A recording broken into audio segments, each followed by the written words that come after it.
Password മറന്നു പോയിട്ടുണ്ട്, നിങ്ങൾ അക്കൗണ്ട് ഉപയോഗിക്കുന്നുമില്ല എങ്കിൽ എന്ത് ചെയ്യും? അതാണ് ഇന്നത്തെ വീഡിയോ. ഓക്കെ, നിങ്ങളുടെ യൂസർ നെയിം ആഡ് ചെയ്യുക. എന്നിട്ട് താഴെ ഭാഗത്തുള്ള സൈനിങ് ഇൻ എന്നത് ക്ലിക്ക് ചെയ്യുക. നിങ്ങളുടെ യൂസർ നെയിം ഇത് തന്നെയാണെന്ന് ഒന്ന് ഉറപ്പുവരുത്തിയതിന് ശേഷം നെക്സ്റ്റ് അടിക്കുക. ഓക്കെ, ഇവിടെ നിങ്ങളുടെ സെൻഡ് ഇമെയിൽ, നിങ്ങളുടെ അക്കൗണ്ട് ഏത് ഇമെയിലാണ് തുടങ്ങിയിട്ടുള്ളത് അതിലേക്കായിരിക്കും പോവുക. ഓക്കെ, ഇനി താഴത്തുള്ള നെക്സ്റ്റ് അടിക്കുക. കഴിഞ്ഞാൽ ഇങ്ങനെ ഒരു കോഡായിരിക്കും ഇവിടെ ടൈപ്പ് ചെയ്യാൻ വരിക. അപ്പോൾ നിങ്ങളുടെ ഇമെയിൽ അക്കൗണ്ട് എടുക്കുക. അതിൽ ഒരു മെസ്സേജ് വന്നിട്ടുണ്ടാകും, ഇൻസ്റ്റഗ്രാമിൽ നിന്നൊരു മെയിൽ വന്നിട്ടുണ്ടാകും, അത് ക്ലിക്ക് ചെയ്യുക. ഓക്കെ, വന്നിട്ടുണ്ട്. ഈ ഒരു കോഡാണ് നിങ്ങളവിടെ ടൈപ്പ് ചെയ്ത് കൊടുക്കേണ്ടത്.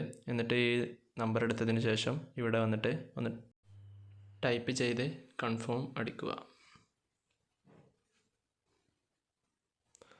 ഓക്കെ, ഇപ്പോൾ നിങ്ങൾക്ക് ഒരു പുതിയ പാസ്വേഡ് ക്രിയേറ്റ് ചെയ്യാനുള്ള ഒരു സ്ഥലം വന്നിട്ടുണ്ടാകും. അവിടെ നിങ്ങൾക്ക് ഇഷ്ടപ്പെട്ട